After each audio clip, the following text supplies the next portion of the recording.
Anna Hazare has spoken out a day before his fast at the Rajghat, saying that he will go ahead with his fast no matter what happens. नहीं bite नहीं हो रही है।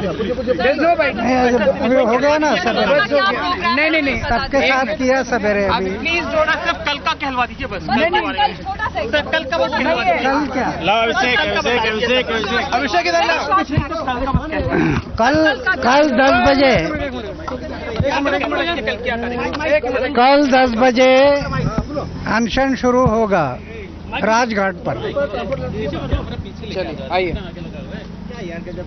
राजघाट पर शुरू होगा।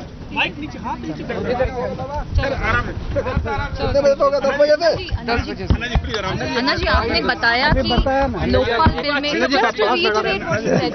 अन्ना जी अब लाइव इंडिया 2 घंटे बैठे बस 5 मिनट दे दीजिए।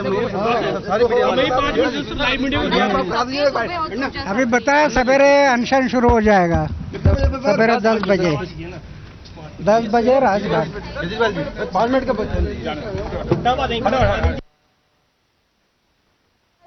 Anna Hazare, they're making it very clear that he will continue with his fast. He will begin his fast once more tomorrow at the Rajghat, and the entire itinerary there on your screens as well. Anna Hazare's declaration coming just hours after the Delhi police seemed to cave in and allowed him to fast, shifting, of course, the venue from Jantar Mantar, where they originally wanted to hold this token fast, to Rajghat on very technical principles.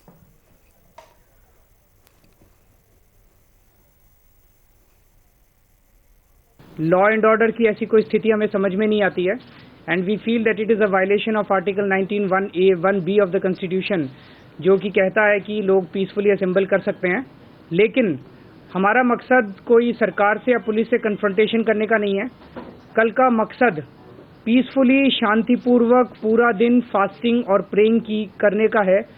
जो रामलीला मैदान में शाम को उस दिन जिस तरह से सरकार ने पीसफुली प्रोटेस्ट कर रहे लोगों के ऊपर जिस लोगों के साथ जो सलूक किया था, उसके खिलाफ प्रोटेस्ट करने का और अपने जनतांत्रिक अधिकारों को मांगने का, इसकी ये मकसद है। तो हम राजघाट शिफ्ट कर रहे हैं अपना कल का फास्ट। और अभी पुलिस कमिश्नर साहब से बात हुई है फ़ोन के ऊपर, और उनको हमने बताया तो उन्होंने ऐसा कोई एतराज़ नहीं जताया है। उन्होंने कहा कि इसके ऊपर कोई एतराज़ नहीं है। तो कल राजघाट पे हम लोग, राजघाट की विसिनिटी में, राजघाट के अंदर तो अलाउ नहीं किया जाता, राजघाट की विसिनिटी में हम लोग कल पूरा दिन 10 बजे से 5 बजे 6 बजे तक हम लोग फास्टिंग और प्रेइंग करेंगे। और कल वहाँ पे सर्वधर्म प्रार्थनाएं होंगी, भजन होंगे, और शाम को लोकपाल बिल के ऊपर एक डिबेट भी वहाँ पे करीब 5 बजे के करीब शुरू किया जाएगा। Well, it's not just Team Anna who are spearheading this, support pouring in from all across the country. माननीय अन्ना हजारे साहब के भी होने वाले अनशन की अनुमति सरकार ने निरस्त करके यह भी पूरी तरह से जो हमारी लोकतांत्रिक और संवैधानिक मांगों के बारे में जो शांतिपूर्वक आंदोलन किए जाते हैं, उसमें भी बाधा डाल करके सरकार लोकतंत्र का गला घोटना चाहती है। परंतु किसी भी कीमत पर अभी भी मेरी माननीय अन्ना हजारे साहब के साथ बातचीत में, बहन किरण बेदी जी के साथ में भी हमारे हजारों कार्यकर्ता उस कल वाले कार्यक्रम में भी सम्मिलित होंगे माननीय अन्ना हजारे जी के साथ।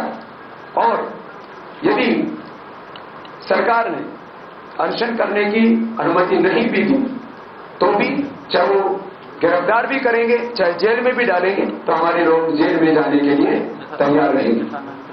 On the one hand, you capitulate completely and undermine the authority of the parliament, allow legislation to be made on the streets without serious deliberation. On the other hand, you go to the other extreme of denying permission for even peaceful demonstrations, swoop down on very peace-loving, peaceful people in repose in the middle of the night. So this is very quixotic, extremely erratic, and I think the government must set its act right. Otherwise, it is subverting the constitution and perverting the political process, both. I would love to be there. And you see, we all are fed up with the corruption in every court, particularly corruption among politicians. We hear so many scams, and nothing happens to them. There have been political murders. There have been, money laundering. There is a whole list of people whose money is lying in Swiss bank. They got the list, but they are not revealing the list. So there are so many things. कल 10 बजे अनशन शुरू होगा राजघाट पर। चलिए आइए।